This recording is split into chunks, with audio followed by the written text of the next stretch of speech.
Face à la demande croissante de la société sud-coréenne de mourir dans la dignité, l'Assemblée nationale a déposé pour la première fois un projet de loi sur le suicide assisté, une pratique visant à provoquer le décès d'un individu par un médecin.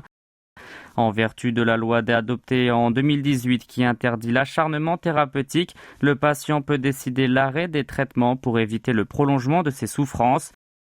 Mais un député du Minju, la principale formation de l'opposition, a proposé cette fois un cadre juridique qui dépasse une simple cessation de traitement, maintenant un malade en vie. Il définit cette pratique orientée davantage vers les patients qui sont atteints de pathologies incurables et souffrent atrocement et qui offrent le droit de mourir dans la dignité sous assistance d'un médecin. Selon le projet de loi, le suicide assisté sera autorisé par un comité créé à cette fin, composé d'experts en médecine et en éthique et présidé par le ministre de la Santé et du Bien-être.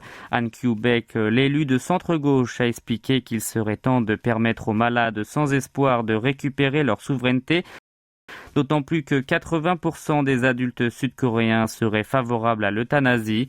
Les nations telles que les Pays-Bas, la Belgique, la Suisse ainsi que certains États américains et canadiens ont légalisé cette pratique, mais il y a beaucoup d'opposants à cette légalisation. Un exemple, le pape François a ainsi déclaré qu'il faut certainement accompagner les agonisants, mais ne jamais les assister dans leur suicide.